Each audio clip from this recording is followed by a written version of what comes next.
देखो, मेरा मानना ये है कि एफर्ट हमें बहुत ज़्यादा करनी चाहिए। और जब मैं क्लास में हूँ तो सुनना चाहिए, क्योंकि बाद में तो अपनी बातें बाद में भी कर सकते हो।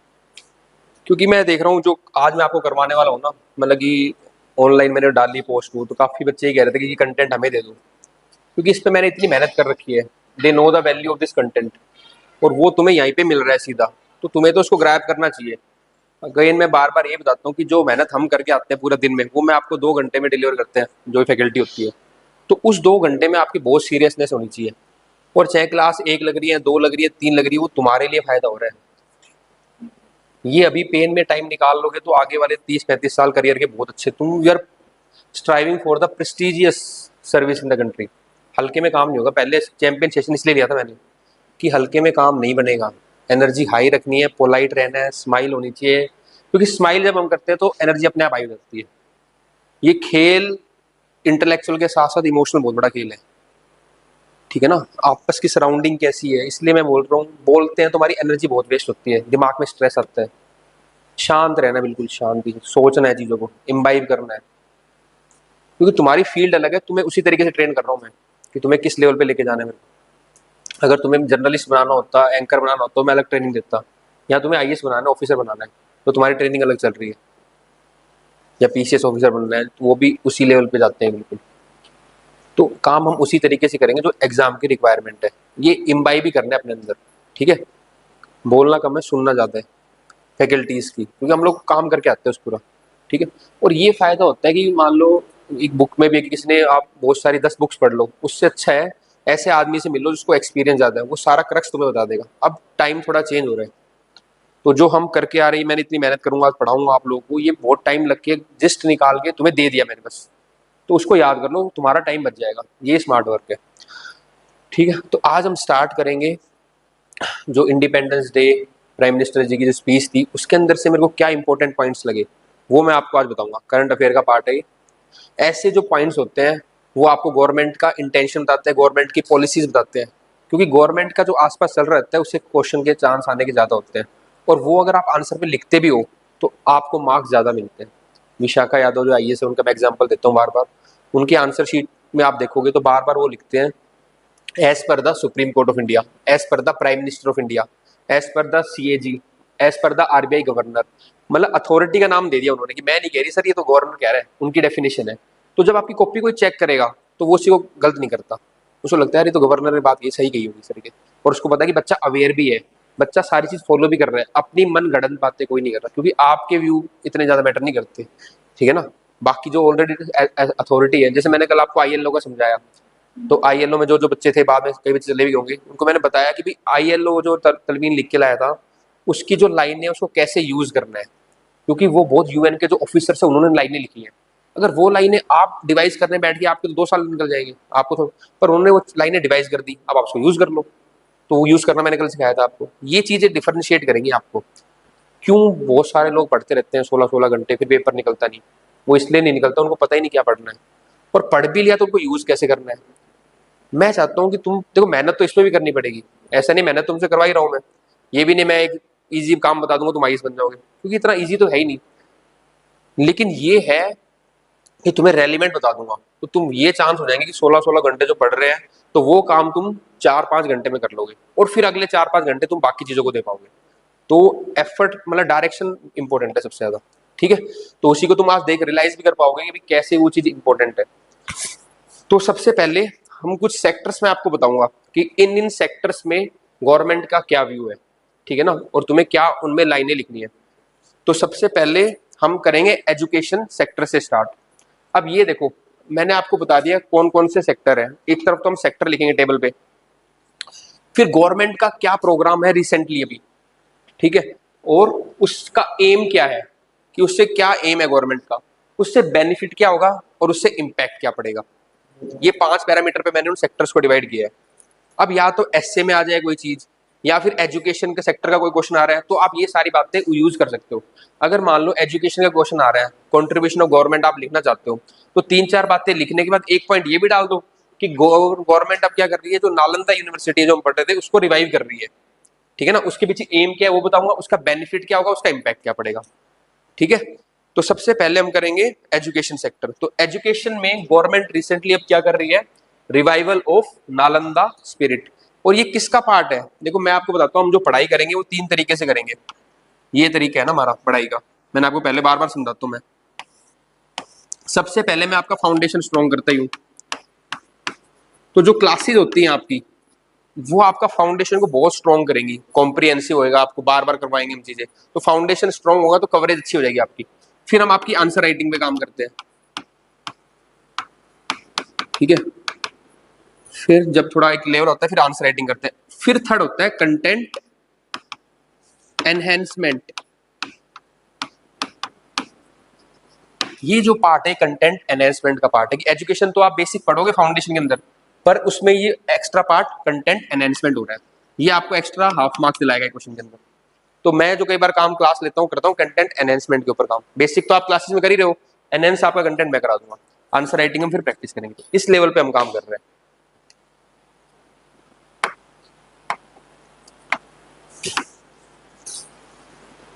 चलो, तो एजुकेशन सेक्टर में गवर्नमेंट ने क्या किया, रिवाइवल ऑफ नालंदा स्पिरिट, ठीक है। इससे फायदा क्या होगा, position India as a global education hub. Position India as a global education hub. तो इंडिया अब कैसे होगा, मान लो पहले नालंदा यूनिवर्सिटी तो लोग पूरे वर्ल्ड से वहां पे आते थे पढ़ने के लिए। तो ये हम रिवाइव वापस को करेंगे तो इंडिया में एक एजुकेशन में वर्ल्ड में नाम होगा इंडिया के, promoting India as a positioning India as a global hub. ये इसका एम है। अब इससे फायदा क्या होगा, इससे फायदा होगा promoting higher learning, promoting higher learning and research. देखो यूपीएससी में क्वेश्चन आया था पहले हायर एजुकेशन पे।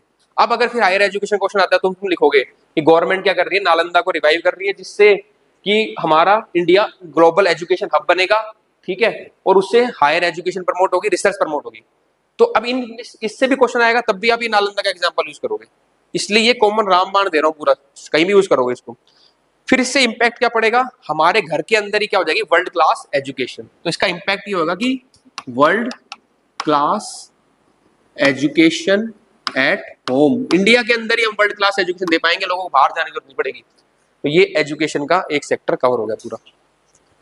सेकंड सेक्टर है हमारा मैन्युफैक्चरिंग। मैन्युफैक्चरिंग, इसमें हम काम कर रहे हैं मेड इन इंडिया पे, इंडिया में ही बनाएंगे, मेड इन इंडिया।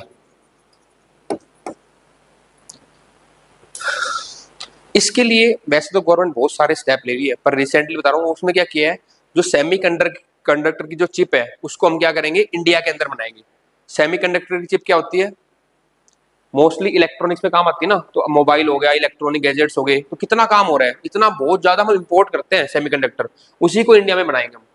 तो मैन्युफैक्चरिंग या मेड इन इंडिया के अंदर क्या कर रही है गवर्नमेंट का प्रोग्राम क्या है, चिप। कौन सी चिप, सेमीकंडक्टर। सेमीकंडक्टर, इसको क्या करना है, सेमीकंडक्टर को प्रोडक्शन इन इंडिया, इंडिया में प्रोड्यूस करना है।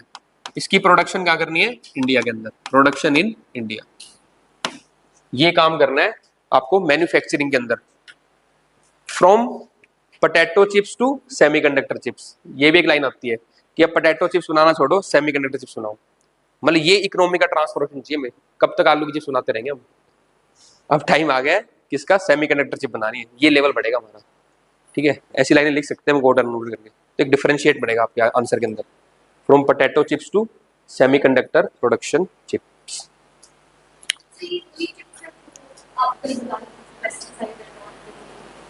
नहीं नहीं, वो तो अलग है। देखो मान लो आप कोई इलेक्ट्रॉनिक गैजेट यूज कर रहे हो, ठीक है। मैंने बताया था कि पेस्ट के अंदर एआई का यूज कर रहे हैं, पर एआई भी किसी ना किसी हार्डवेयर से अगर ड्रोन है तो उसके अंदर भी चिप लग रही होगी, तो वहां पे आ जाएगी चिप। जिसे ये हार्डवेयर में काम आती है, कंप्यूटर हो गया, मोबाइल हो गया, इनके अंदर आती है। तो वो कितना काम हो रहा है, अब सब कुछ इलेक्ट्रॉनिक हो रहा है। इंडस्ट्रियल रेवोल्यूशन 4 आ गया अब तो। ये जो आईटी और ये सारा चल रहा है, इंटरनेट ऑफ थिंग्स, एआई, ये किसमें आता है, इंडस्ट्रियल रेवोल्यूशन नंबर 4 हो गया अब तो। आईआर सारे पढ़ाएंगे आपको। अब इंडस्ट्रियल रेवोल्यूशन 4 चल रहा है, आपको पता ही होगा, ठीक है ना। तो उसमें चिप्स का बहुत बड़ा काम है, इसलिए हमारी मैन्युफैक्चरिंग हम किस पे काम कर रहे हैं, सेमीकंडक्टर चिप्स के ऊपर। ठीक है, इसके लिए प्रोग्राम आ गया चिप्स मैन्युफैक्चरिंग। इससे फायदा क्या होगा, तो हमारा क्या होगा, बिकम, इसका एम क्या है, become global leader in chip manufacturing. तो ये चिप्स की मैन्युफैक्चरिंग है, इसमें हमें ग्लोबल लीडर बनना है। अब इससे फायदा क्या होएगा, बेनिफिट क्या होएगा, मैंने आपको बताया कि हम अभी तक हम जो सेमीकंडक्टर चिप्स हैं वो क्या करते हैं, हम इंपोर्ट करते हैं। तो reduction in import, reduction in import, import में रिडक्शन होएगा हमारा, ठीक है। Reduction in import dependency, and एक तो रिडक्शन इन इंपोर्ट हो जाएगा, एंड क्या करेगा, हमारे यहाँ पे सेल्फ सफिशिएंसी को प्रमोट करेगा कि हम खुद ही बना रहे हैं, and promote self sufficiency in technology, promote self sufficiency in technology. तो टेक्नोलॉजी के अंदर हम सेल्फ सफिशिएंट हो जाएंगे।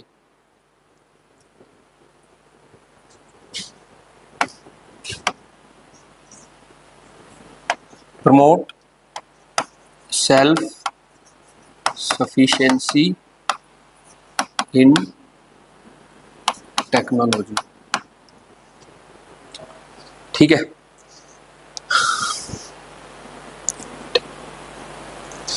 अब इससे फायदा क्या होगा, हमारी जो टेक्नोलॉजी इंडस्ट्री है, टेक्नोलॉजी इंडस्ट्री और इकोनॉमी, इकोनॉमी ये क्या होगी, स्ट्रेंथन होगी। तो हमारी टेक्नोलॉजी और जो इकोनॉमी है इट विल बिकम स्ट्रेंथन। हम टेक्नोलॉजी भी स्ट्रांग हो जाएंगे और इकोनॉमी भी बूस्ट करेगी, क्योंकि अब सारा काम किसमें चल रहा है, इलेक्ट्रॉनिक्स से चल रहा है। तो ये किसको बूस्ट देगा, हमें इंपैक्ट किसको डालेगा, टेक्नोलॉजी इंडस्ट्री पे और हमारी इकोनॉमी पे। Technology, it will strengthen India technology industry and drive economic growth. Technology industry को स्ट्रेंथन करेगा और इकोनॉमिक ग्रोथ को ड्राइव करेगा। Strengthen India's technology industry and drive economic growth. अगला सेक्टर जो लूंगा वो है आपका skill development. Skill development, skill क्यों डेवलप करनी है हमें, अनमोल खड़े होकर रहो।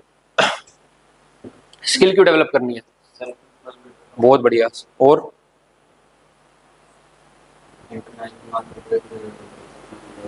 ठीक है, और बताओ, ठीक है, अनएम्प्लॉयमेंट कट डाउन होगी, बहुत बढ़िया, बैठ जाओ। देखो मेन बात सही कह रही है भाई, अगर हमारे पास लोग क्या कहते हैं कि नौकरियां नहीं है, नौकरी नहीं है, इंडस्ट्री वाले क्या कहते हैं कि काम करने वाले लोग नहीं है, बार बार ये मिसमैच है ना।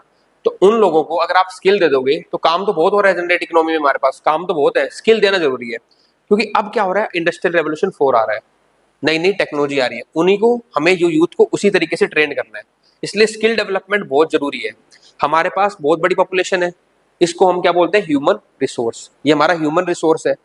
अगर ये रिसोर्स ऐसे ही रहेगा, नई टेक्नोलॉजी से वो नहीं होएगा, लाइक कोऑपरेशन दोनों का सही है, प्यार बना रहना चाहिए दोनों के बीच में, लड़ाई कभी नहीं करनी तुम्हें, ठीक है ना। मेरे को बड़ा अच्छा लगता है जब तुम कोऑपरेट करते हो, ठीक है। तो दूसरा क्या था कि ह्यूमन रिसोर्स, ठीक है, ह्यूमन रिसोर्स डेवलप होना चाहिए, ठीक है। चलो, तो जो हमारा डेमोग्राफी है अगर उसको डेवलप नहीं करेंगे तो it will act as a demographic disaster. तो डिजास्टर नहीं करना है उसको, डेमोग्राफिक डिविडेंड बनाना है कि वो हमें फायदा करे।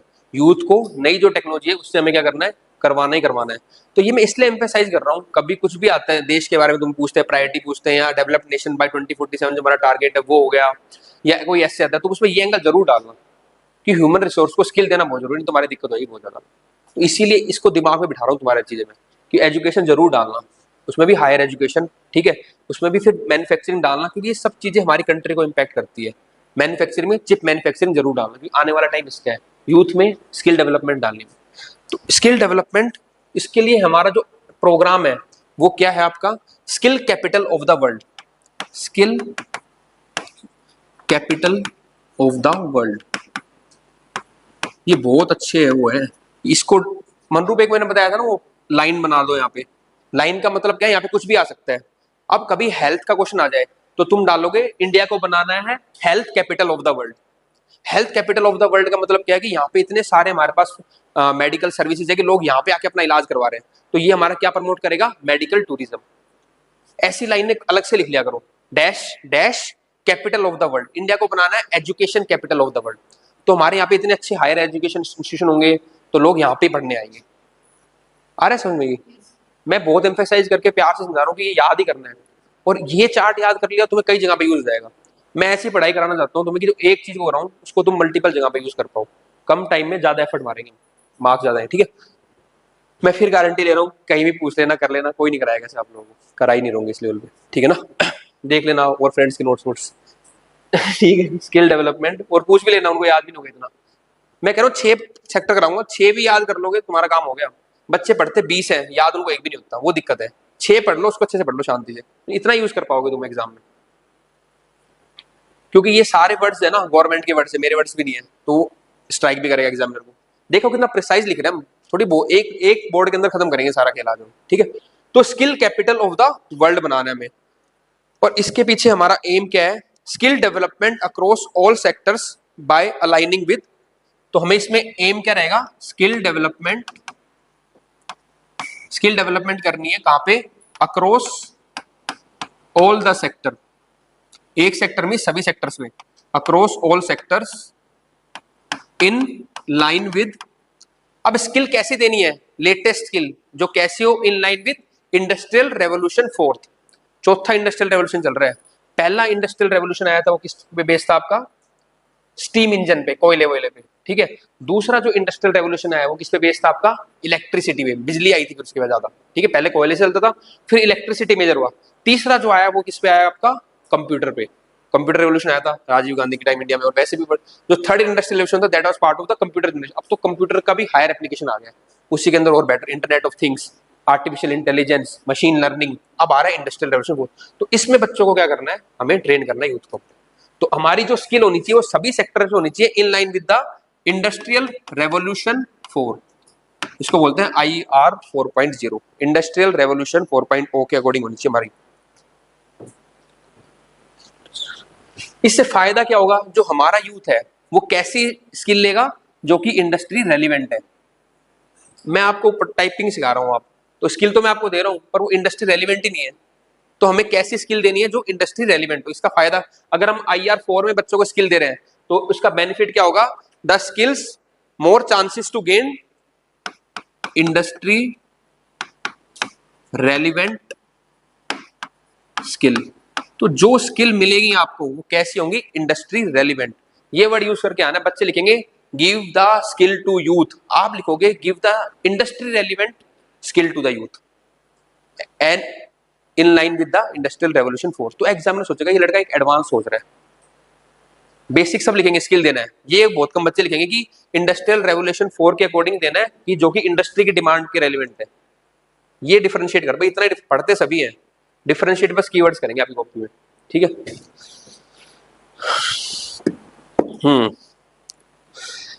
अब इसका इंपैक्ट क्या पड़ेगा कि हमारे यहाँ पे employment and position India as the skill capital of the world. एक तो हमारे पे एम्प्लॉयमेंट जनरेट होगी, एम्प्लॉयमेंट पे फर्क पड़ेगा, लोगों को एम्प्लॉयमेंट मिलेगी जैसे अनमोल ने बताया था। ठीक है, और हम कैसे हम जाएंगे कि हमारे पास स्किल है तो we'll move towards the industry या skill capital of the world. Position India as the skill capital of the world, skill capital of the world. It will position, यहाँ पे लिख देना position India as a skill capital of the world. ये notes में group में भेज दूंगा फिर भी आपको। ठीक है, ये इंपॉर्टेंट बात है। स्किल डेवलपमेंट से हमारे इंपैक्ट क्या पड़ेगा, हम स्किल पोजीशन को करेंगे इंडिया को as a skill capital of the world. जो हमारा एम था वो हम अचीव कर लेंगे इसके थ्रू। अगला आता है फोर्थ जो सेक्टर जिस पे काम करना है वो है आपका standardisation, quality, branding. Standardisation, quality और ब्रांडिंग। देखो आजकल जो खेल है वो ब्रांडिंग का ही है। हम इंडिया को अच्छा ब्रांड, यूएस क्या है, उसने ब्रांड किया अपने आप को कि we are superior, we have best quality, तो ब्रांडिंग का खेल है। तो हम भी इंडिया को क्या करेंगे, अब ब्रांड करेंगे कि we have strength of soft power, we have different food culture, we have great human resource, we have great tourism potential. कितनी खासियत है इंडिया के अंदर, बहुत ज्यादा खासियत है इंडिया के अंदर, हम बस हम उसको ब्रांड नहीं कर पा रहे, हम उसको रिकॉग्नाइज नहीं कर पा रहे। वर्ल्ड में लोग स्विट्जरलैंड जाते हैं, वर्ल्ड में लोग मालदीव जाते हैं, अलग अलग जाते हैं। इंडिया के अंदर 16 अलग अलग different type of climatic zone है जो वर्ल्ड में किसी कंट्री में नहीं मिलते। इतना इंडिया रिच है हमारे जोग्राफिकल वाइज, फिजियोग्राफी वाइज, मतलब आप कुछ भी बोलो वो इंडिया में मिल जाता है। ऐसे हमें कश्मीर में बर्फ मिलती है, ठीक है, बीचेस भी मिलते हैं गोवा में, ठीक है, आइलैंड्स भी मिलते हैं अंडमान निकोबार में, डेजर्ट मिलता है थार में, ट्रॉपिकल रेन फॉरेस्ट भी मिलते हैं नॉर्थ ईस्ट इंडिया में, सेंट्रल इंडिया में हमें अलग डिफरेंट टाइप्स ऑफ रॉक्स भी मिलती है। मतलब इंडिया की फिजियोग्राफी इतनी डाइवर्स है, और फिजियोग्राफी डाइवर्स है तो वहां पे कल्चर भी डाइवर्स हो जाता है, क्योंकि जैसी ज्योग्राफी होती है वैसे लोग हो जाते हैं, वैसे उनका खाना पीना हो जाता है, तो हमारा कल्चर भी इतना डाइवर्स है। फिजियोग्राफी डिफरेंस है, तुम्हारी इकोनॉमिक एक्टिविटी डिफरेंस है, कई जगह माइनिंग हो रही है, कई जगह एग्रीकल्चर हो रही है, ठीक है, तो बहुत डाइवर्स कंट्री है, बस उसकी ब्रांडिंग करनी है हमें। अब हम इस पे फोकस करेंगे। तो आप जब ऐसे आते हैं, ऐसे सॉफ्ट बातें लिखते हो कि इंडिया को ब्रांड करना है हमें, तब आपके पॉइंट्स आते हैं। ऐसे में तो बहुत सॉफ्ट लिखना है, मतलब रुला दो एग्जामिनर को, सर इंडिया इंडिया ही है सब कुछ, ठीक है। तो ब्रांडिंग की बात करेंगे हम इंडिया की। स्टैंडर्डाइजेशन, अब दूसरी बात ये होगी है, मैकडी क्यों चलता है, सबको पता है एक स्टैंडर्ड का मिल जाएगा मन में, ठीक है ना। तो सब चीज में नहीं कहता मैं, एक जगह कुछ कुछ जगह आजकल हम थोड़े एजुकेट हो रहे हैं तो हमें क्वालिटी स्टैंडर्ड चाहिए, तो हमने भी अपनी फिक्स कर दी अगर चीजें कि स्टैंडर्ड ये चीजें हैं सर, टिक टिक करो, तो हमारी भी इकोनॉमी भी अच्छी चलेगी सब। तो हम कहीं ना कहीं स्टैंडर्डाइजेशन और क्वालिटी पे फोकस करना है, ताकि हम एक ग्लोबल लेवल पे रीच कर पाए अपनी इंडिया को, ठीक है। स्टैंडर्डाइजेशन के फायदे होते हैं, लोगों को विश्वास हो जाता है और काम भी फास्ट हो जाता है। किसी भी चीज को आप प्रोसेस कर लो स्टैंडर्डाइज, ऐसे स्टेप होंगे तो वो काम बहुत फास्ट हो जाएगा। आप समझ पाते हो बात है ना, जब भी हम प्रोसेस को स्टैंडर्डाइज कर देते हैं तो फटाफट हो जाता है सारा काम। तो हमें स्टैंडर्डाइजेशन करना है ताकि हम इकोनॉमी ऑफ स्केल करके लोगों का कॉन्फिडेंस गेन कर पाए कि इंडिया में क्या मिल रहा है, क्वालिटी प्रोडक्ट मिल रहा है, और हमें अपनी ब्रांडिंग करनी, इस पे काम करना है हमें। ये सेक्टर सारे इंपॉर्टेंट है, एजुकेशन, स्किल, मैन्युफैक्चरिंग और स्टैंडर्डाइजेशन, क्वालिटी एंड ब्रांडिंग। ठीक है भाई, बहुत बढ़िया। ऐसे पार्टिसिपेट करोगे तो याद आ जाएगा, बोल के चलना है, ठीक है, वेरी गुड। इंडियन स्टैंडर्ड, इसमें हमारा प्रोग्राम क्या है, जो इंडिया के स्टैंडर्ड है वही वर्ल्ड के स्टैंडर्ड बन जाए, इस लेवल पे काम करना है। Indian standard become international standard, Indian standard become international, इसको इंटरनेशनल पूरा लिखना, स्टैंडर्ड। ये हम चाहते हैं कि जो इंडिया के स्टैंडर्ड है, अभी हम वर्ल्ड के स्टैंडर्ड से मेजर कर रहे हैं, ऐसे करो ऐसे करो, अब हम इंडिया के स्टैंडर्ड डेवलप करेंगे, वो इतने क्वालिटी होंगे कि वर्ल्ड भी उसको अडॉप्ट करेगा। Indian standard become world standard, ये देखो, ये हमारा प्रोग्राम है, ये हमारे कुछ एम है। जब तक हम एम बड़ा नहीं करेंगे तो अचीव कैसे करेंगे। अब आप, कई लोग क्रिटिसाइज भी करेंगे, सर ये तो हो नहीं सकता है। अरे सोचो तो सही, पहले पहले हमने सोचा है, गवर्नमेंट ने सोचा है, अब इस डायरेक्शन में काम भी होएगा। और तुम्हें तो अपने आंसर पॉजिटिविटी दिखानी है, तुम ये थोड़ी दिखाओगे इंडिया का इतना प्रॉब्लम है। प्रॉब्लम तो सभी को पता है प्रॉब्लम है, ब्यूरोक्रेट्स क्यों बना रहे तुम्हें प्रॉब्लम सॉल्व करने के लिए। और प्रॉब्लम कौन सॉल्व करेगा, जो विजनरी होगा। ये विजन है हमारे सामने कि इंडिया को skill capital of the world बनाना है, हमें पता है नहीं बनना अभी तो, लेकिन सोचेंगे नहीं तो पेसिमिस्ट रहेंगे तो कैसे, लेकिन हमें पता है बनाना है तो हम उसके लिए एफर्ट करेंगे। आज नहीं बनेगा, 5 साल बाद बन जाएगा, 5 साल नहीं बनेगा, 10 साल बाद बन जाएगा, एफर्ट तो करो उसके लिए।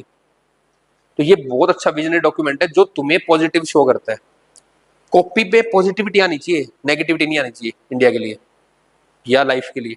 पॉजिटिव हो, कितना पॉजिटिव डॉक्यूमेंट है, क्या क्या दिखा दे तुम सपने। आज तुम्हें हायर एजुकेशन में टॉप हो गए, तुम चिप बना दी तुमने, पोटैटो चिप से सेमीकंडक्टर चिप पे आ गए तुम लोग, skill capital of the world बन गए, ब्रांडिंग हो रही है, इंडिया के स्टैंडर्ड इंटरनेशनल स्टैंडर्ड बन रहे हैं, वाह वाह वाह, ठीक है, मेरा प्यारा भारत है, सही है, करो। सोचेंगे तभी पॉजिटिव, सोचेंगे तभी पॉजिटिव आएगा, ठीक है। Indian standard become international standard, set Indian standard as the global benchmark. इसमें हमारा एम क्या है कि जो इंडियन स्टैंडर्ड है वो ग्लोबल बेंचमार्क बन जाए। Set Indian standards as global benchmark, कि भाई ये इंडिया के स्टैंडर्ड, ये ग्लोबल बेंचमार्क बन गया। Set Indian standards as global benchmark. इसका फायदा क्या होगा कि अब इंडिया को भी क्वालिटी के लिए जाना जाएगा, ठीक है, कि इंडिया में क्वालिटी के स्टैंडर्ड हो गए सारे प्रोसेस, तो it will recognise India, it will recognise India for its commitment to quality, for its commitment to quality.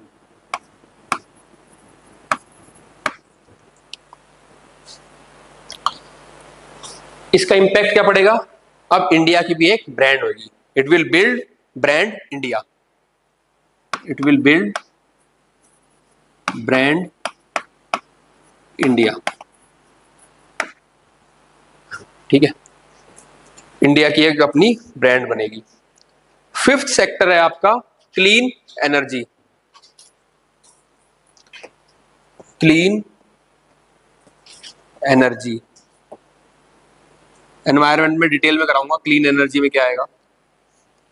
Clean energy तो बहुत जरूरी है, solar energy, wind energy, fossil fuel को हटाओ, क्लीन एनर्जी लाओ, ये भी इंपॉर्टेंट सेक्टर है, क्वेश्चन भी आता है, एनवायरनमेंट में भी आता है, वैसे भी पता होना चाहिए आपको। ठीक है, तो क्लीन एनर्जी के लिए इंडिया में 2 प्रोग्राम फोकस किया अभी, बाकी तो बहुत सारे हैं। एक तो हम करेंगे ग्रीन जॉब्स के लिए, तो ग्रीन जॉब्स वर्ड आ गया, ऐसी जगह पे जॉब क्रिएट करना कि जॉब पे क्या हो, ग्रीन हो, इन द सेंस यानी कि जैसे रिन्यूएबल एनर्जी सेक्टर हो गया। ठीक है, तो ऐसी जॉब्स को हम क्या बोलते हैं, ग्रीन जॉब्स। तो हमें क्या करना है, प्रोग्राम क्या है, ग्रीन जॉब्स के लिए ग्रीन जॉब्स क्रिएट करनी है। एंड उसके साथ साथ क्या करना है, ग्रीन हाइड्रोजन मिशन। अब बात कर रहे हैं हम हाइड्रोजन मिशन के लिए, काफी बजट में बात हुई है, मैं आपको एनवायरमेंट में पढ़ाऊंगा, इंडिपेंडेंस डे पे बात हुई है कि ग्रीन हाइड्रोजन मिशन को पुश करो कि अब एनर्जी किससे बनाओ, हाइड्रोजन से। अब बात चल रही है एनर्जी बननी है हाइड्रोजन, उसके लिए इंडिया का मिशन कौन सा है, ग्रीन हाइड्रोजन मिशन। तो ग्रीन जॉब्स क्रिएट करनी और ग्रीन हाइड्रोजन मिशन लेके आना है, मतलब उसको सक्सेसफुल बनाना, हाइड्रोजन मिशन। इसके क्या क्या पॉइंट्स है वो हम बाद में करेंगे, लेकिन अभी याद होना चाहिए कि ग्रीन हाइड्रोजन मिशन पे फोकस है गवर्नमेंट का। अब इसका एम क्या रखा है हमने, become a global leader in green hydrogen production. तो ग्रीन हाइड्रोजन प्रोडक्शन में हमें क्या बनना है, तो ग्रीन हाइड्रोजन प्रोडक्शन में हमें क्या बनना है, global leader, become global leader in green hydrogen production, become global leader in green hydrogen production. Green hydrogen production में हमें ग्लोबल लीडर बनना है। आप ये देख लो, इंडिया सब चीज में एक लीडर बनना चाह रहा है ग्लोबल, चाहे एजुकेशन हो चाहे स्किल हो, वो एम रख रहा है, क्योंकि अब हम क्या कर रहे हैं, आने वाली सेंचुरी में इंडिया को ब्रांड इंडिया बना रहे हैं। ठीक है, इससे फायदे क्या होंगे, जब हम क्लीन एनर्जी करते हैं तो हमारा क्या फायदा होगा, क्लाइमेट चेंज वाला। ठीक है ना, it will address climate change, और उसके साथ साथ हम जो जॉब्स क्रिएट कर रहे हैं तो वही फायदा करेगा। ठीक है, while creating future proof careers, क्योंकि देखो एक अच्छा वर्ड आ गया, फ्यूचर प्रूफ करियर्स। ये क्या होता है कि हम ऐसे करियर डेवलप करें लोगों के, ठीक है, ताकि वो फ्यूचर में प्रूफ हो, यानी कि उनको दिक्कत ना हो, जॉब सिक्योरिटी हो। अब ग्रीन जॉब तो चलने वाली है आगे 20-50 साल, तो कोई दिक्कत है नहीं ना, तो उनको हमने ऐसी स्किल दे दी जो आने वाले टाइम तक चलती रहेंगी। ये नहीं फिर स्किल चेंज हो रही है, उनको अपने करियर में इनसिक्योरिटी है। तो ये जो अगर हम क्लीन एनर्जी पे काम करते हैं, ग्रीन जॉब्स पे काम करते हैं, तो उनको कैसा करियर मिल रहा है, दैट इज फुल प्रूफ। एक आपने मान लो सोलर एनर्जी बनानी है, ठीक है, आपको ऐसी जगह पे नौकरी दे रहा हूं मैं जो सोलर फैब्रिकेशन कर रहा है, सोलर इंस्टॉलेशन कर रहा है, विंड पावर कर रहा है, इससे रिलेटेड बना है, वही ग्रीन जॉब्स है ना। ठीक है, तो ये तो आगे फ्यूचर है ना, तो आगे उनकी काफी जॉब सिक्योरिटी रहेगी। तो इसका जो हमें बेनिफिट होएगा वो होगा, it will address climate change, एक तो क्लाइमेट चेंज को एड्रेस करेगा, it will address climate change, while उसके साथ साथ क्या कर देगा आपको, while creating future proof careers, while creating future proof career.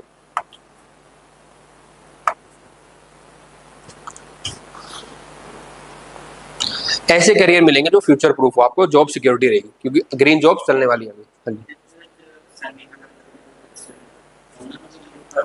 हाँ कर दो, वो भी फ्यूचर प्रूफ होंगे उस सेंस में कह रहे हो आप। ठीक है,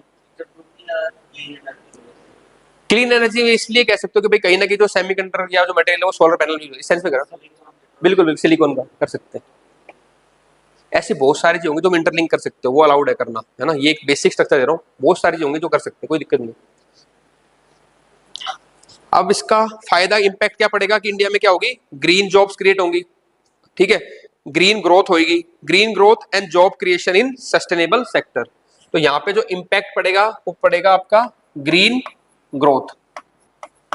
हमारी ग्रोथ कैसे होगी, ग्रीन, जहां भी ग्रीन आ जाए उसका मतलब क्या होगा आपका क्लीन, ठीक है ना, पोल्यूशन फ्री। तुम्हारी ग्रोथ, क्योंकि हम हाइड्रोजन बनाएंगे, अब फॉसिल फ्यूल नहीं करेंगे, तुम्हारी ग्रोथ कैसे होगी, green growth. And job creation लिख लो, green growth and job creation in sustainable sectors. और जॉब कहां पे क्रिएट हो रही है, ऐसे सेक्टर जो सस्टेनेबल है, क्योंकि सस्टेनेबल है green energy. Green growth and job creation in sustainable sector, हो गया ये, green growth and job creation in sustainable sector. अब सस्टेनेबल डेवलपमेंट आ जाए तब भी आप लिख दो कि गवर्नमेंट सस्टेनेबल डेवलपमेंट के लिए क्या कर रही है, ग्रीन हाइड्रोजन मिशन। उससे हमें क्या होगा, क्लाइमेट चेंज एड्रेस करने में हेल्प करेगा, ग्रीन जॉब्स क्रिएट करेगा, फ्यूचर प्रूफ करियर करेगा यूथ के लिए। सारी बातें उससे रिलेट कर दिया आपने, कि आपने उसमें ह्यूमन एंगल भी दे दिया। हमारी ग्रोथ होगी वो ग्रीन ग्रोथ होगी, वर्ड तो यही चलने हैं। लास्ट सेक्टर और कराऊंगा जो आप लोगों से रिलेटेड है, दैट इज, क्या नाम होगा उसका सेक्टर का, लास्ट सेक्टर का बताओ, आपसे रिलेटेड है। एडमिनिस्ट्रेशन में पहुंच गया अभी से, एजुकेशन तो करवा दिया मैंने।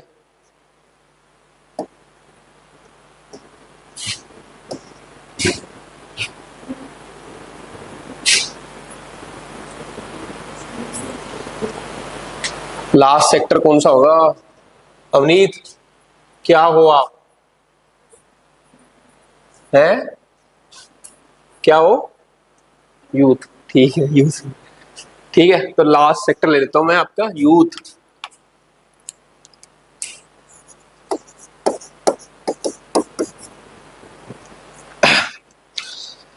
Empowering a new generation of leaders, ठीक है।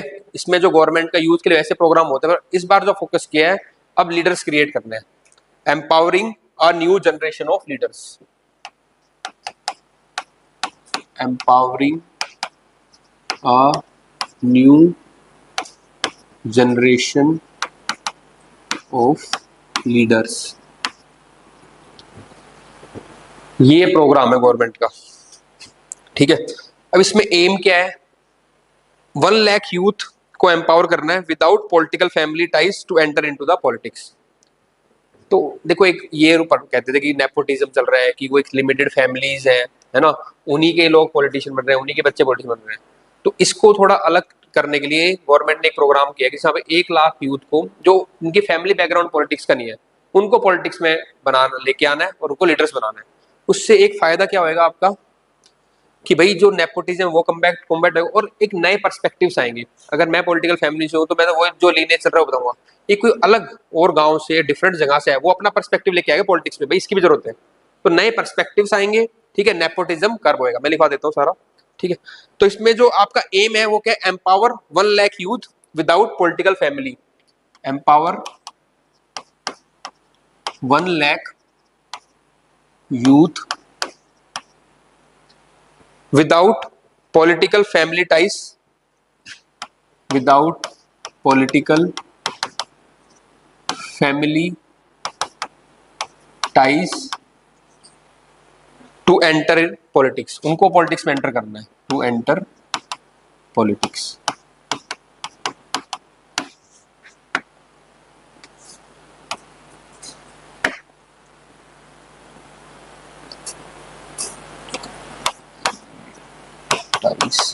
टू एंटर पॉलिटिक्स, ये एम है गवर्नमेंट का। इससे फायदा क्या होगा, कॉम्बैट नेपोटिज्म। नेपोटिज्म क्या होता है, भाई भतीजावाद, वही लोग फैमिली करते जा रहे हैं, वही एंटर हो रहे हैं, तो ये कम्बैट कम होएगा। नेपोटिज्म पे काफी चल रहा था, सुशांत राजपूत का केस हुआ, तो बॉलीवुड में नेपोटिज्म, कि उन्हीं के जो बॉलीवुड के डायरेक्टर हैं, प्रोड्यूसर, उन्हीं के बच्चे आए जा रहे हैं। ये पॉलिटिक्स में चलता है, एक लिमिटेड फैमिलीज के लोग। तो इससे क्या फायदा होगा, अगर सोसाइटी में भी क्वेश्चन आता है नेपोटिज्म का, तो तुम यहाँ पे यूज कर लो कि गवर्नमेंट नेपोटिज्म को कम करने के लिए पॉलिटिक्स में क्या कर रही है, ये स्कीम लेके आई, ये प्रोग्राम लेके आई है, ठीक है, जिसमें क्या करेगी, empower a new generation of leaders. इसमें 1 लाख यूथ जिनकी पॉलिटिकल बैकग्राउंड नहीं है, उनको पॉलिटिक्स में लेके आएगी। तो इससे भी सोसाइटी में भी इसको यूज कर सकते हो, तुम सोचो, नेपोटिज्म वाला क्वेश्चन अगर आता है, आ सकता है, कि जो करंट में चल रहा रहता है ना सोसाइटी के अंदर, क्वेश्चन थोड़ा उससे देते हैं यूपीएससी, ठीक है। तो it will combat nepotism, it will combat nepotism and casteism. क्योंकि जो 1 लाख यूथ आएगा वो एक कास्ट से तो नहीं आएगा, अलग अलग कास्ट से आएगा, वो मिलेंगे, वो अपने व्यूज लेके आएंगे, वो अपने व्यूज फॉरवर्ड करेंगे, तो कास्टिज्म को भी कन्वर्ट, और कास्टिज्म टॉपिक भी है तुम्हारा सोसाइटी के अंदर, तो वहां भी अगर क्वेश्चन आएगा तो फिर ये स्कीम लिख दोगे तुम। ऐसी चीजें रिलेट करनी है। मैं तो जैसे इसे तो मैं सिलेबस याद कराता हूँ, अब भी सोसाइटी का अगर सिलेबस याद नहीं है तो फिर दिक्कत है, कर लेना चाहिए, क्योंकि कास्टिज्म उसमें आता है सोसाइटी में, ठीक है ना। तो कास्टिज्म का जब क्वेश्चन आएगा, अब मेरे को जैसे यहाँ पे कास्टिज्म आया, मेरे को याद आ गया कि सोसाइटी का क्वेश्चन आएगा, उसमें यूज कर लूंगा स्कीम को मैं, इसलिए सिलेबस याद कराता हूँ तुम्हें पहले। तुम सीधा रिलेट करते हो, यार यहाँ यूज करूंगा इसको, मैं यहाँ यूज करूंगा, ठीक है। कॉम्बैट नेपोटिज्म, कास्टिज्म, एंड उसके साथ फायदा क्या होगा, नेपोटिज्म और कास्टिज्म भी कॉम्बैट होएगा, एंड ब्रिंग फ्रेश पर्सपेक्टिव्स, नए नए पर्सपेक्टिव लेके आएंगे लोग, जो नए लोग आएंगे, एंड ब्रिंग फ्रेश पर्सपेक्टिव, ये इसका फायदा है। इसका इंपैक्ट क्या पड़ेगा, transform Indian politics, transform Indian politics,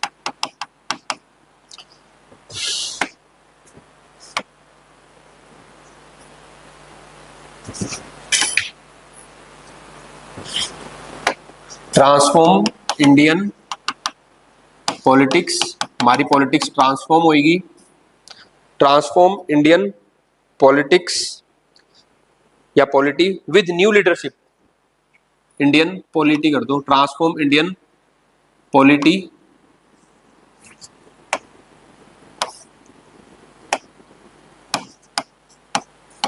polity with new leadership, नए लीडर्स आएंगे, एंड उसके साथ साथ क्या होगा, एंड इनोवेटिव आइडियाज, जो नए लोग आएंगे तो वो इनोवेटिव आइडियाज भी लेके आएंगे, इनोवेटिव आइडियाज, खत्म, ठीक है। 6 सेक्टर हो गए। राशन कौन कौन से सेक्टर पढ़े आज हमने, सबसे पहले एजुकेशन में क्या करेंगे हम, खड़े हो बताओ, सारे बोलेंगे राशन के साथ साथ। नालंदा स्पिरिट को रिवाइव करेंगे, ये हमारा हो गया प्रोग्राम। इसके पीछे एम क्या है हमारा, ग्लोबल एजुकेशन हब बनाना है इंडिया को, ठीक है। इससे फायदा क्या होगा हमारे यहाँ पे, higher education, higher learning, research promote होगी, और उस पर इम्पैक्ट क्या पड़ेगा, वर्ल्ड क्लास एजुकेशन हमारे घर पे मिल जाएगी हमें, बैठ जाओ ज्योति। अगला सेक्टर क्या था, मैन्युफैक्चरिंग में मेड इन इंडिया बनाना है, और प्रोग्राम क्या है, chip semiconductor production in India, from potato chips to semiconductor chips, ठीक है। इसका एम क्या करना है, हमें ग्लोबल लीडर बनना है चिप मैन्युफैक्चरिंग में। इससे फायदे क्या होंगे, जो हम इंपोर्ट कर रहे थे, ठीक है, वो इंपोर्ट कम हो जाएंगे, सेल्फ सफिशिएंसी प्रमोट होगी इंडिया के अंदर, ठीक है। इंपैक्ट क्या पड़ेगा उससे, टेक्नोलॉजी भी ग्रोथ होगी हमारी, और हमारी इकोनॉमी भी ग्रोथ होगी, ठीक है। बैठो खुशप्रीत, अगला सेक्टर स्किल डेवलपमेंट है हमारा अगला सेक्टर। उसमें क्या बनाना है, अगेन कैपिटल बनाना है वर्ल्ड का, skill capital of the world. Aim क्या है उसके पीछे हमारा प्रोग्राम, और कैसी स्किल हो जो रेलिवेंट IR4 के अकॉर्डिंग हो, ठीक है। स्किल डेवलपमेंट सारे सेक्टर्स में हो एक तो, और in align with the IR4, industrial revolution 4। उसका बेनिफिट क्या होगा, इंडस्ट्रियल रेलिवेंट स्किल मिलेंगे लोगों को, जो आज की रिक्वायरमेंट है, और उस पर इम्पैक्ट क्या पड़ेगा फिर हमारे यहाँ पे, एम्प्लॉयमेंट जनरेट होएगा, और skill capital of the world बनेगी। बताओ श्रुति नेक्स्ट। हम यहाँ पे स्टैंडर्ड प्रोसेस लेके आएंगे, क्वालिटी लाएंगे, ब्रांडिंग करेंगे इंडिया की, ठीक है। इससे हमें विश्व गुरु स्टेटस भी मिल सकता है, आगे बताऊंगा, ठीक है। बताओ, हाँ, Indian standards become international standard, जो हमारे स्टैंडर्ड है वो इंटरनेशनल स्टैंडर्ड बन जाए। उसके पीछे एम क्या है हमारा, ग्लोबल बेंचमार्क। क्या बेनिफिट होगा उससे, India will be recognised for its quality. आप लोगों को पता चलेगा, इसका बेनिफिट होगा कि हम भी क्वालिटी दे रहे हैं, इंडिया कमिटेड अपनी क्वालिटी के लिए, ठीक है। और फायदा इम्पैक्ट क्या पड़ेगा इसका, ब्रांड, एक इंडिया की ब्रांड बनेगी, ब्रांड इंडिया। दिशा अगला सेक्टर, क्लीन एनर्जी फोकस करेंगे हम। उसके लिए प्रोग्राम क्या है, ग्रीन जॉब्स क्रिएट करेंगे, और ग्रीन हाइड्रोजन मिशन, ये हमारे प्रोग्राम है। इसका एम क्या है प्रोग्राम के पीछे, ग्लोबल लीडर बनना है, या है ना, ग्रीन हाइड्रोजन के अंदर। ठीक है, फिर बेनिफिट क्या होगा इसका, क्लाइमेट चेंज को एड्रेस करेगा और ऐसी जॉब्स क्रिएट करेगा जो फ्यूचर प्रूफ है। ठीक है, और इम्पैक्ट क्या पड़ेगा इसका, जॉब क्रिएशन होगा किस सेक्टर में, जो सस्टेनेबल है। तो सस्टेनेबल डेवलपमेंट के अंदर भी इस प्रोग्राम को यूज करोगे। तलवीन, लास्ट सेक्टर क्या था, यूथ के लिए क्या कर रही है गवर्नमेंट। कोशिश करो कि देख के ना बताओ, जो समझा है वो बता दो, कि कॉपी साथ नहीं जाएगी तुम्हारे। देख के तो कोई बता देगा फिर फायदा देगा, टाइम थोड़ी खराब करना है मेरे को तुम्हारा, प्रैक्टिस करवानी थी। सब देख देख के बता रहे हैं। एम्पावरिंग अ न्यू, नए जो समझा है वही एग्जाम में लिखोगे तुम। ठीक है, तो नए यूथ जनरेशन ऑफ लीडर्स को एम्पावर करना है। प्रोग्राम ये एम क्या है हमारा, 1 lakh without political family to enter into the politics. उसका बेनिफिट क्या होगा, हाँ नेपोटिज्म, हाँ नेपोटिज्म, सीधे कीवर्ड बोलो, क्या, कम्बैट नेपोटिज्म और casteism and bring fresh perspective, नए पर्सपेक्टिव आएंगे। इम्पैक्ट क्या पड़ेगा इसके ऊपर, पॉलिटिक्स के अंदर ट्रांसफॉर्मेशन और इनोवेटिव आइडियाज आएंगे। बस ठीक, बहुत बढ़िया। चलो, तो ये हमने कर लिया कुछ सेक्टर्स। अब अगला जो हमें कुछ फैक्चुअल बातें हैं जो स्टेट पीसीएस में पूछ सकता है। ठीक है, तो कितने साल हो गए हमें आजादी को, पहली बात तो 78th इंडिपेंडेंस है, 77 ईयर्स ऑफ इंडिपेंडेंस कंप्लीट हो गए। पहली बात तो ये, कौन सा इंडिपेंडेंस है हमारा, 77 ईयर्स कंप्लीट हो गए, है ना। प्राइम मिनिस्टर की जो स्पीच थी, ये इसमें एक अलग बात है कि 11th कॉन्जिक्यूटिव स्पीच बोली है लगातार, मतलब 11 साल से प्राइम मिनिस्टर मोदी लगातार बोल रहे हैं। इससे पहले जवाहरलाल नेहरू ने बोला था 11 बार लगातार, इंदिरा गांधी ने, और थर्ड प्राइम मिनिस्टर है जिन्होंने 11th कॉन्जिक्यूटिव स्पीच दी है 15 अगस्त की। स्टेट पीसीएस के लिए ऐसे इंपॉर्टेंट फैक्चुअल बात हो सकती है।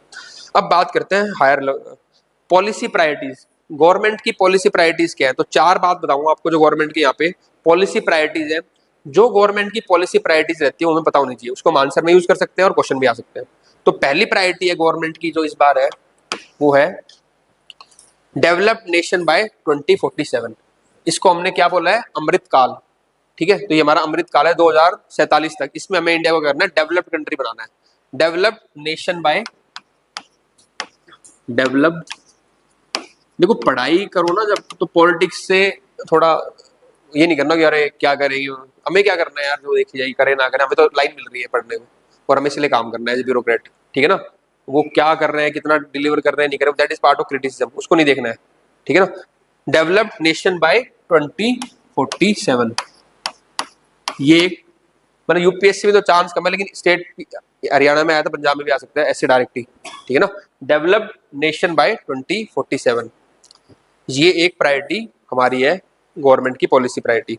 इसके लिए गवर्नमेंट ने क्या कहा है, एक तो कहा है कि भाई push for foreign investment, push for foreign investment. अब देखो कितनी अच्छी बात है, ये भारत है हमारा,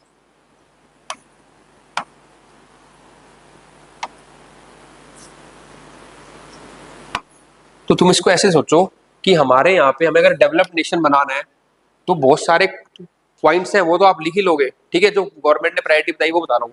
एक तो हमें क्या करना है, बाहर से इन्वेस्टमेंट लेके आना है, ऐसे डायग्राम लगी तो फॉरेन इन्वेस्टमेंट लेके आनी है। ठीक है, तो push for the foreign investment. और दूसरा हमारी कंट्री के अंदर भी, ये सेकंड पॉइंट है, हमारी कंट्री के अंदर क्या करना है हमें, सेकंड पॉइंट जो है बिजनेस फ्रेंडली पॉलिसीज लेके आनी है, बिजनेस फ्रेंडली पॉलिसीज। तो बाहर से तो फॉरेन इन्वेस्टमेंट लेके आनी है अगर डेवलप करना है इंडिया को। ठीक है, और इंडिया के अंदर बिजनेस फ्रेंडली पॉलिसी। अब इसके बाद जो मैंने कराया आपको वो सारा लिख सकते हो, 6 की सेक्टर, ये ब्यूटी इसकी क्या कर सकते हो, मैं यूथ को स्किल देनी है। ठीक है, यूथ को पॉलिटिक्स में लाना है, और आपको क्या कहते हैं एजुकेशन में, हायर एजुकेशन पे काम करना है, मैन्युफैक्चरिंग में चिप पे काम करना है, वो सबसे डेवलप है इंडिया। तो वो पार्ट हम यहाँ भी यूज कर सकते हो, ये है ब्यूटी एक लिमिटेड चीज को याद करने की। ठीक है, अब देखो इसमें क्या करेंगे हम, बिजनेस फ्रेंडली पॉलिसी हम इंडिया में कैसे कर सकते हैं, एक तो गुड गवर्नेंस के through, good governance.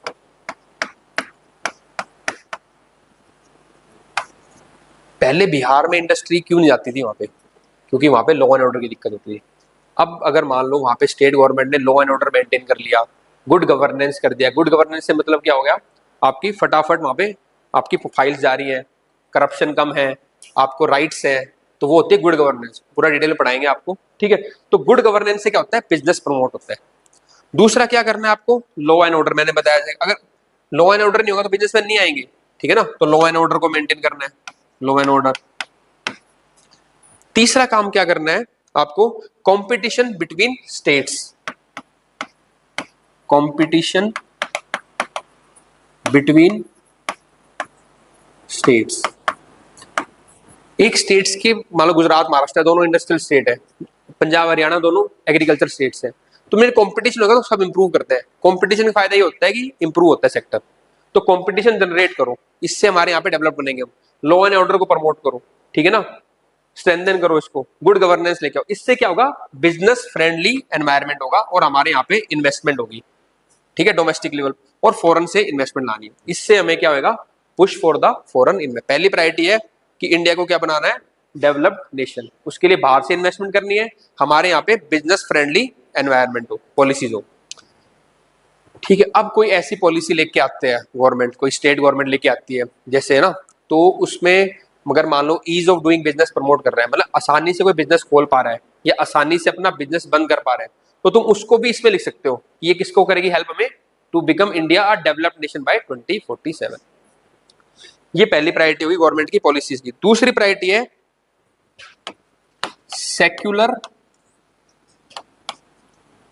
Secular civil code, कि भाई रिलीजन के बेस पे किसी को डिस्क्रिमिनेशन ना हो, कि उस रिलीजन में ऐसे है, उस रिलीजन में ऐसे है। जो बेसिक चीजें हैं रिलीजन के बेस पे क्या होना चाहिए, डिस्क्रिमिनेशन नहीं होना चाहिए, उसके लिए गवर्नमेंट काम करेगी। टू एंड, इसमें क्या होएगा, to end discrimination based on religion. Religion के बेस पे डिस्क्रिमिनेशन नहीं होना चाहिए। Secular civil code, it will be a way to ensuring equality before law for all. It is a way to ensure equality, कि भाई लॉ के सामने सब बराबर है, before law irrespective of the religion, equality before the law for all, सबके लिए। तो पहला था हमारा, क्या था आपका, पहली प्रायोरिटी थी हमारी डेवलप्ड नेशन बाय 2047, ठीक है। सेकंड प्रायोरिटी हमारी है secular civil code.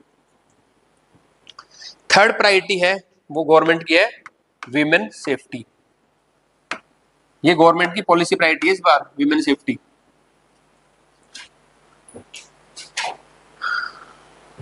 Women safety and protecting the dignity of women, ये बहुत बड़ी बात है।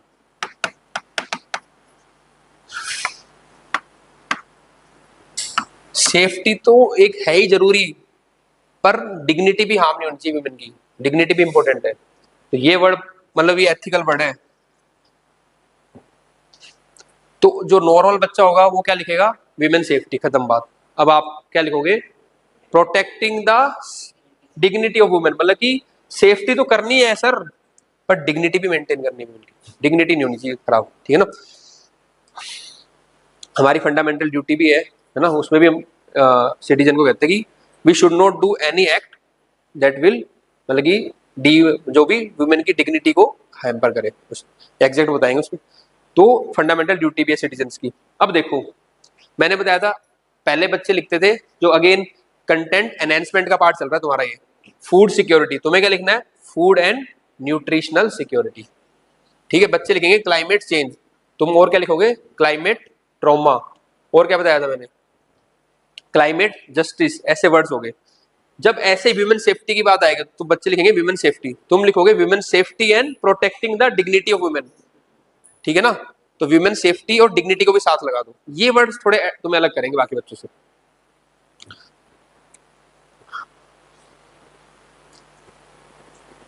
क्लाइमेट ट्रॉमा याद है ना सबको, अलग वर्ड है, क्योंकि क्लाइमेट चेंज ट्रॉमा बोल दो, या तो कि क्लाइमेट चेंज के कारण जो भी नुकसान हो उसे ट्रोमेटिक होता है, वो है, that is a climate trauma. तो ये एक वर्ड आ गया आपके, ये कीवर्ड्स अलग लिखते चलने अपने, बार बार जो बोल रहा हूं मैं, क्योंकि अब तो याद आ रहे एकदम से, लास्ट में याद नहीं आएंगे, लास्ट में रिवाइज कर लोगे तो याद आ जाएंगे, ठीक है ना। अगली बार मैं वो लिस्ट चेक करूंगा तुम्हारी, जो जो मैंने कीवर्ड्स बताए हैं वो अलग चलने चाहिए। अपने रजिस्टर में लास्ट में लिखो या पेज बनाओ या फोन में लिखो, जहाँ मेरे को साथ मिलने चाहिए वर्ड्स, क्योंकि अब तो मैं करंट के साथ अपडेट कर रहा हूँ, लास्ट में पता नहीं चलेगा, मैं भूल जाऊंगा, तो तुम लिख के चलोगे उन बातों को। क्लाइमेट ट्रॉमा हो गया, फूड एंड न्यूट्रिशन सिक्योरिटी हो गया, safety of women and protecting the dignity, ये बस बढ़िया। लास्ट जो प्रायोरिटी है वो है one nation one election. One nation one election. अभी क्या होता है, हर 3-4 महीने कभी किसी स्टेट में हो रहा है, कभी पंचायत के हो रहे हैं, कभी लोकसभा के 5 साल बाद हो गए, तो इलेक्शन चलते रहते हैं, तो गवर्नमेंट मोस्टली कैंपेन मोड में रहती है, ठीक है ना। तो एग्जीक्यूटिव या पॉलिसी पे काम कम होता है, कैंपेनिंग में ज्यादा होता है। उसको करने के लिए क्या किया, वन नेशन वन इलेक्शन। हालांकि इसके बहुत पॉजिटिव भी है और बहुत सारे नेगेटिव भी है, that is a part of debate, इसलिए अभी तक अप्लाई नहीं हुआ, पर गवर्नमेंट की प्रायोरिटी है, वो अलग पूरा टॉपिक जाएगा, पॉलिटी में कराएंगे वन नेशन वन इलेक्शन होना चाहिए नहीं होना चाहिए। कुछ फायदे भी है करवाने के, कुछ नुकसान भी है, दोनों चीजें, ठीक है। To hold all election together, इसका एम क्या रहेगा, to hold all elections together, एक साथ सारे इलेक्शन करवाना है। तो 4 प्रायोरिटी होगी, डेवलप्ड नेशन बनाना है इंडिया को, ठीक है। दूसरा क्या था आपका, सेक्युलर सिविल कोड था। तीसरा क्या था, protect safety of women and protecting the dignity. And fourth था one nation one election. 4 priority याद होगी आपको, 6 सेक्टर पता चल गया आपको, 10 पॉइंट तो ये हो गया आपके। अब कुछ डेटा लिखवा रहा हूं आपको, अब अगला हो गए, आगे हम 2-3 डेटा लिखेंगे। डेटा,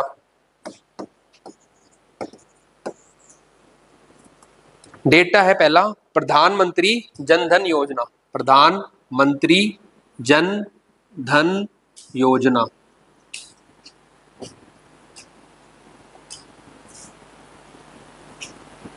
ये क्या है, ये एक स्कीम है, ठीक है, जिसमें बैंक अकाउंट खोले गए थे गरीबों के, ठीक है।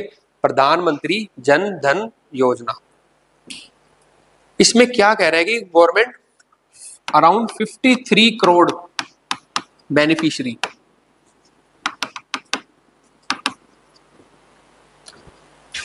बैंक, मतलब इतने लोगों के बैंक अकाउंट खोले गए, तो इससे क्या प्रमोट होगी, फाइनेंशियल लिटरेसी।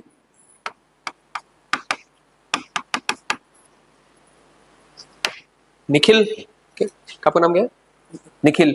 सोचो ऐसे लोग हैं, आप एक रफ फिगर याद लो, 50 करोड़ लोग हैं जिनके पास पहले बैंक नहीं थे, ठीक है, अब उनके पास बैंक हो गए, तो एम्पावर हो गए ना वो, उनकी सेविंग्स हो जाएंगी।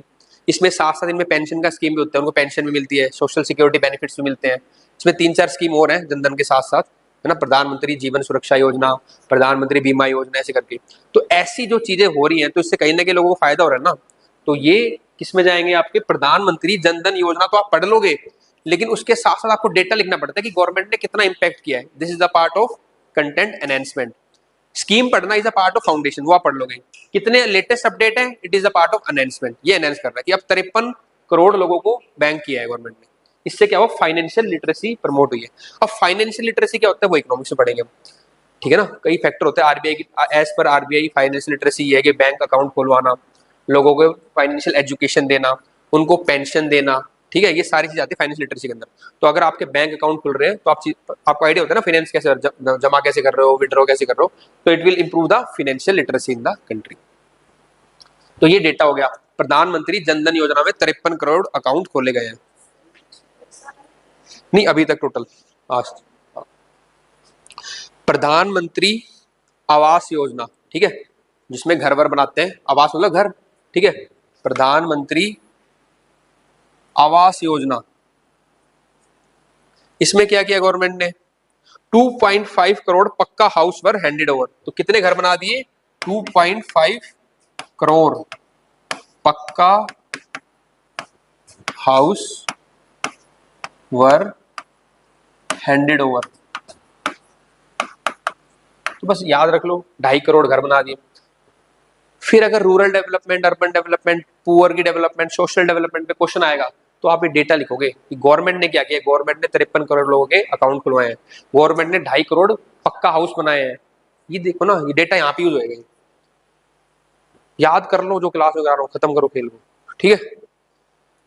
और इसके साथ साथ गवर्नमेंट क्या कर रही है, 3 करोड़ मोर हाउस प्लांट इसके आने वाले टाइम में 3 करोड़ मोर हाउसेस प्लान, ये प्लान है अभी।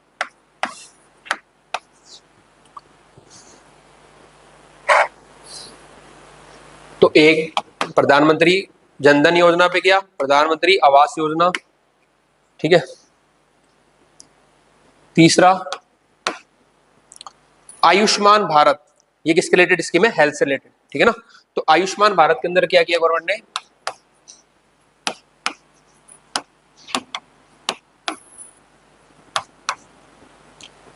35 crore Ayushman cards created, around near about लिखना है, अप्रोक्सीमेट 35, क्योंकि पॉइंट में इतना याद रहता नहीं, मैं अप्रोक्सीमेट लिखता हूँ, अप्रोक्सीमेट 53 का।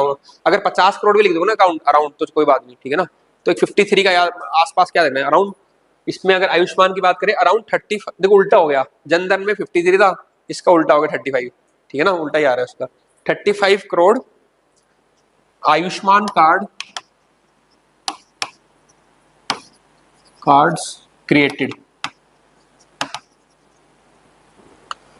act like a health ID, it will act like health ID। अब मैंने आपका आयुष्मान कार्ड बना दिया, तो जैसे ही आपकी डिटेल्स है वो सारी आ जाएंगी, क्या क्या बीमारियां हैं वो आ जाएंगी, क्या क्या आपने टेस्ट करवाए हैं, क्या क्या मेडिकेशन लिए हैं, तो एक आपकी हेल्थ आईडी बन गई। अब कभी डॉक्टर के पास जाओगे तो उसको आपकी पूरी हिस्ट्री पड़ जाएगी, तो क्या बीमारियां थी, क्या दवाइयां ली है, तो ठीक है। तो इसको हम क्या कर रहे हैं? Digitisation of health care services, ये वर्ड्स है सारे, लिख लो। Digitisation of health care services. Digital India का क्वेश्चन आएगा तब ये लिख देना कि गवर्नमेंट क्या कर रही है, आयुष्मान कार्ड बना रही है, डिजिटल इंडिया प्रमोट हो रहा है इससे।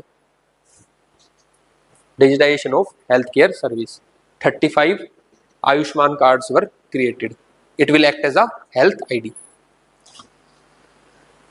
कॉमन सर्विस सेंटर, अगला जो है वो है कॉमन सर्विस सेंटर। क्या होता है अरमान ये कॉमन सर्विस सेंटर? CSC,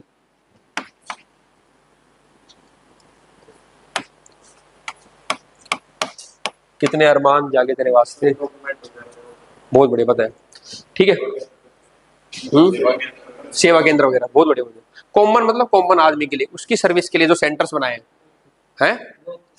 हाँ, अलग अलग लोक मित्र हो गए, ई मित्र हो गए, अलग अलग स्टेट में अलग अलग नाम दे रखे होंगे, बहुत बढ़िया, वो ये कॉमन सर्विस सेंटर, ठीक है ना।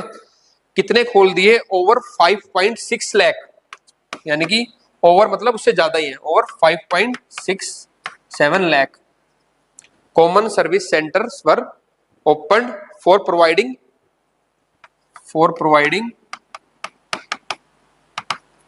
Digital services.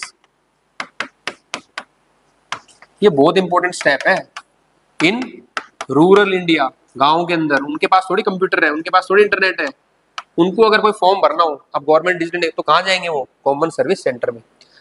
राशन पता है ना, ये कॉमन सर्विस गांव में छोटे होते हैं, ठीक है ना अपने।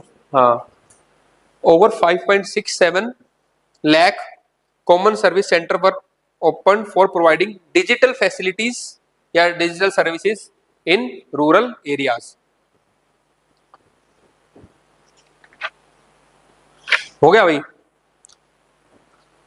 करूं आगे? डेटा हो गए आपके चार तो मैंने आपको बताया आपके क्या गवर्नमेंट की पॉलिसी प्रायोरिटीज है, 6 मैंने बताया आपको सेक्टर, फिर मैंने 4 बताया आपको डेटा, ठीक है। अब मैं आपको लाइन बताऊंगा कुछ, क्या क्या इंपॉर्टेंट लाइंस प्राइम मिनिस्टर ने यूज किए हैं। तो गुड गवर्नेंस, जैसे हमने कहा था, अगर इंडिया में डेवलप्ड नेशन बनाना है तो हमें यहाँ पे क्या करनी है? बिजनेस को यहाँ पे स्ट्रेंथन करना है इंडिया के अंदर, उसके लिए हमें चाहिए गुड गवर्नेंस, ठीक है। अब देखो गुड गवर्नेंस क्या होती है पहले तो देखो, एक बात हो रहा है, गवर्नमेंट का ना फोकस शिफ्ट हो रहा है थोड़ा, कल इन्होंने एथिक्स में पढ़ा था ये बात। गुड गवर्नेंस, गुड गवर्नेंस, ठीक है। तो पहले जो गुड गवर्नेंस थे ना, डेफिनेशन गवर्नमेंट के अकॉर्डिंग, मतलब मोदी जी ने 5 साल पहले बोला था, good governance is ART। Government कैसी हो आपकी? अकाउंटेबल, रेस्पॉन्सिव, ट्रांसपेरेंट, मतलब कि गवर्नमेंट आपके लिए अकाउंटेबल है, लोगों को रेस्पॉन्सिबल है और ट्रांसपेरेंट है। ठीक है ना, गवर्नमेंट ऐसी होनी चाहिए। तो ये कैसे मेजर हो गया आपकी, इंस्टीट्यूशनल, इंस्टीट्यूशनल।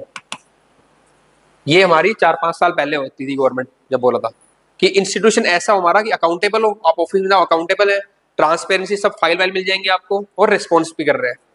आज गवर्नमेंट ने क्या कहा है 2024 के अंदर, ये था मान लो आप 2020 तक हम मान लो ये प्रायोरिटी रखते थे, है ना, 2-3 साल पहले जो मान लो एग्जाम्पल। आज गवर्नमेंट क्या कह रही है, गुड गवर्नेंस क्या है? तो गवर्नमेंट आज कह रही है भाई गुड गवर्नेंस वो है, good governance means government should be, कैसी होनी चाहिए government, should be sensitive, government should be responsive, government should be dedicated. तो government should be sensitive, responsive and dedicated. किसके लिए डेडिकेट होना चाहिए? To the common man, to the common man, common citizen, to the citizen. ठीक है, man की जगह citizen भी यूज कर सकते हो। अब देखो शिफ्ट क्या हुआ है, पहले फोकस कहां पे था, इंस्टीट्यूशन के ऊपर, कि इंस्टीट्यूशन ट्रांसपेरेंट रहेंगे। अब फोकस कहां पे आ गया, कॉमन सिटीजन के ऊपर। तो ये गवर्नमेंट का स्टैंड क्या हो रहा है, चेंज हो रहा है। अब गुड गवर्नेंस हम कैसे मान रहे हैं, कि जो सिटीजन के लिए सेंसिटिव हो, सिटीजन के लिए रिस्पॉन्सिव हो, सिटीजन के लिए डेडिकेटेड हो। तो सिटीजन फोकस में आ गया, लोग फोकस में आ रहे हैं, कॉमन मैन। ये हो गया गुड गवर्नेंस। तो अगर क्वेश्चन ऐसा आता है, how the stance has changed for the government in relation to the good governance, तो आप बताओगे कि पहले गुड गवर्नेंस, इनको तो कल करवाया तीनों स्टेजेस में, गवर्नमेंट इस पे फोकस करती थी, इंस्टीट्यूशन अच्छे हो, ये हो। अब गवर्नमेंट फोकस कर रही है लोगों के ऊपर, कि लोगों के लिए डेडिकेट हो, लोगों के लिए सेंसिटिव हो, लोगों के लिए रिस्पॉन्सिव हो। और ये मैं नहीं कह रहा, ये कौन कह रहे हैं, हमारे प्राइम मिनिस्टर कह रहे हैं। तो as per our prime minister government should be, ठीक है, good governance means the government should be sensitive, responsive and dedicated to the common man. ये गुड गवर्नेंस है। तो ये गवर्नमेंट का स्टांस चेंज हो रहा है। अब जिसको पता ही नहीं होगा, जिसने स्पीच सुनी, वो क्या बताएगा स्टांस, वो तो यही बातें लिख के आएगा गवर्नमेंट ऐसी होनी चाहिए। फिर नंबर कहेंगे यार हम लिख के थे, पेज पूरे भर के आए थे, नंबर आए नहीं, क्योंकि रियलिटी जो टच की है, जो जरूरत है, वो आपने एड्रेस नहीं की डिमांड की। क्योंकि एग्जामिनर तो पढ़ेगा ही, उसके पास तो गवर्नमेंट डॉक्यूमेंट है ही।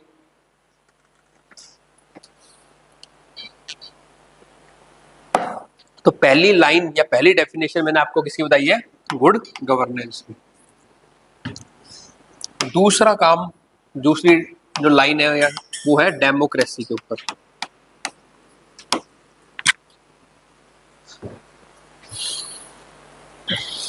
इसके लिए प्राइम मिनिस्टर हमारे क्या कहते हैं, तो आपको ये लिखना है as per our prime minister, कोई दिक्कत नहीं है। As per our prime minister democracy कैसी होनी चाहिए, people are not driven by the system, people are not driven by the system, rather the system is driven by the people,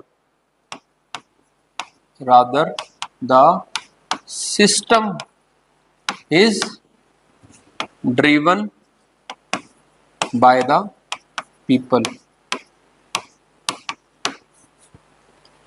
India has move from, एक बात और है, ये दूसरा point है, India has move from red tapism to red carpet. ये business के लिए है line, business environment in India, business या ease of doing business, ease of doing business in India. दोनों बातें समझाता हूं आपको। देखो डेमोक्रेसी के लिए गवर्नमेंट क्या कह रही है, अब गवर्नमेंट कह रही है कि डेमोक्रेसी ऐसी होनी चाहिए इंडिया में अब, है ना, कि गवर्नमेंट, हाँ, people are not driven by the system, rather the system is driven by the people. पहले कैसे होता था कि जो सिस्टम कर रहा है वैसे लोग फॉलो करते थे। तो system, people should not be driven by the system, बल्कि उल्टा होना चाहिए, जैसे लोगों की डिमांड है, जैसे लोगों की नीड है, उसके अकॉर्डिंग सिस्टम को माउल्ड करना चाहिए। तो ये डेमोक्रेसी का नया हम लेके आ रहे हैं, क्योंकि डेमोक्रेसी पे ऐसे आ जाता है कई बार, तो आप उसको स्टार्टिंग में, एंड में, ये जो कोट है ना, ये भी ऐसे में आ सकती सीधी सीधी आपकी, कि people are not driven by the system, rather the system is driven by the people. ये ऐसे आ सकता है सीधा, कि डेमोक्रेसी ऐसी होनी चाहिए। तो इसको आप एलोबरेट करोगे, इसके क्या फायदे होंगे, क्या मतलब है ना, कैसे कर सकते हैं, कितना अचीवमेंट किया है, ये होगा आपको। ये ऐसे भी हो सकता है कि, ठीक है ना। तो डेमोक्रेसी में अब कैसी होनी चाहिए, people are not driven by the system, rather system is driven by the people. India has move from red. अब बिजनेस में देखो, ईज ऑफ डूइंग बिजनेस का मतलब क्या, एक तो बिजनेस कर रहे हैं हम, ईज मतलब आसानी से कर रहे हैं। तो ईज ऑफ डूइंग बिजनेस के अंदर पहले हमारे पे क्या होता था, रेड टेपिज्म, की फाइलें चल रही हैं उनपे, पता ही नहीं कब फाइलें पास होंगी, तो बोलता है रेड टेपिज्म। जो फाइल कल्चर होता है ना, अब फाइल वहां गई वहां गई वहां गई, एक साल लग गया, क्लोज नहीं हो रही, that is the red tapism. ठीक है ना। अब हम कर रहे हैं रेड कारपेट। तो हम रेड कारपेट किसका करते हैं, जब वेलकम करते हैं। तो रेड टेपिज्म से जो फाइल बंद होती थी उसे हम वेलकम कर रहे हैं, आओ फटाफट हम आपका बिजनेस प्रमोट करेंगे। तो India has moved from red tapism to red carpet in business. ठीक है, वो डेमोक्रेसी हो गया। उससे पहले मैंने कराया था गुड गवर्नेंस। 3 लाइन होगी आपकी। एक लाइन और लिखो, अगर कोई कल्चर का क्वेश्चन आता है, आपका कंक्लूजन लिखना हो, ठीक है, कल्चर के क्वेश्चन में या सोसाइटी क्वेश्चन में, तो लिखो our strength is our Vitality. हमारी जो स्ट्रेंथ है इंडिया की, our strength is our Vitality and solidarity, and solidarity.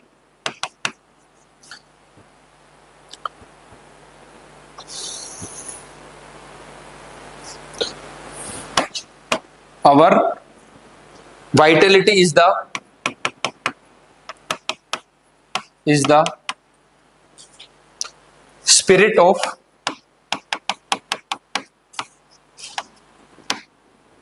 nation first, nation first, always first।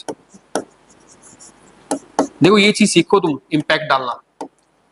Vitality मतलब एनर्जी, हमारी जो मेन एनर्जी है वो क्या है हमारा, our strength is our Vitality and solidarity. ठीक है ना। तो हमारी एनर्जी जो हमारे पास है, पूरे यूथ के पास, कंट्री के पास, वो हमारी जो एनर्जी और हमारी जो सॉलिडेरिटी, हम एक साथ है, ये हमारी स्ट्रेंथ है। ठीक है। और जो हमारी वाइटलिटी है वो क्या है, कि नेशन फर्स्ट ऑलवेज फर्स्ट। ये हमारी मेन बात है कि हमेशा किस पे फोकस करेंगे, नेशन फर्स्ट। अब ये तो होगी कॉमन बात, नेशन फर्स्ट सब बोल देते हैं, लेकिन ऑलवेज फर्स्ट, हमेशा फर्स्ट। अब एथिक्स के अंदर क्वेश्चन आ रहा है, तब भी आप ये लिख सकते हो कि सर मैं तो, कहते हैं ना पर्सनल गेन हो जाएगा, है ना, करप्शन का होता है, तो उसमें कई बार भले ही आपको पर्सनल गेन हो रहा हो, लेकिन आप लास्ट में कंक्लूजन लिख सकते हो, because our strength lies in the, या our vitality lies in the nation first and always first, so I will take this step.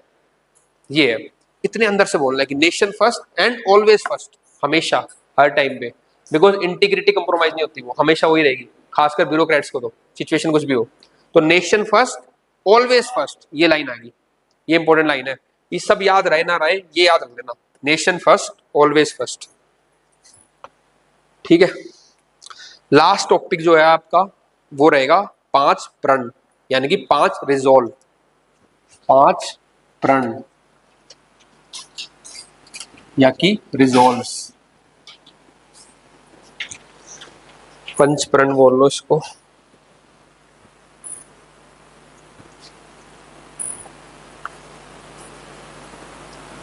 पंच प्रण या फिर 5 रिजॉल्व।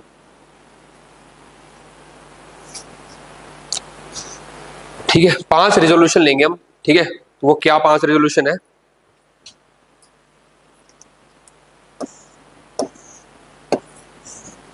पहला तो आपको पता ही है, डेवलप्ड इंडिया, हमें डेवलप इंडिया बनाना है। ठीक है, DEVELOPED, डेवलप्ड इंडिया। तो पहला प्रण तो ये लेना है। ठीक है, दूसरा प्रण हमें क्या लेना है, taking pride in our legacy, जो भी हमारी लेगेसी चलती आ रही है, ठीक है ना, उसमें हमें प्राइड लेना है, जो भी हमारा कल्चर है उसमें प्राइड लेना हमें। थर्ड क्या है, removing any traces of colonial mindset, removing any traces of colonial mindset. इसके लिए हमने क्या किया है, जो हमारे क्रिमिनल लॉज थे वो कॉलोनियल टाइम पे बने थे, उसको हमने रिफॉर्म कर दिया। मतलब जो भी कॉलोनियल टाइम पे चीजें जो हमारे दिमाग में बैठी है उनको हटाना है। Removing any traces of colonial mindset, हमारी जो लीगेसी है उसमें हमें प्राइड फील करना है, डेवलप बनाना है इंडिया को। तो इंडिया के लिए ठीक है, ये हमें 5 प्रण लेने हैं। यहाँ बीच में आप लिख सकते हो ये वाली ये सेम लाइन कि 5 प्रण है ये हमारे 5 प्रण। फोर्थ हम क्या लेंगे, fulfilling the duties of citizen with honesty, जो भी हम सिटीजन है हम अपनी ड्यूटी को ऑनेस्टली फुलफिल करेंगे। Fourth, fulfilling the duties of citizens honestly. Last क्या रहेगा, our strength of unity, unity पे फोकस करेंगे, अवर स्ट्रेंथ ऑफ यूनिटी। ये पांचों को कहीं भी यूज कर सकते हो इंडिया के लिए। These all are the content enhancement or fodder material for your answer writing.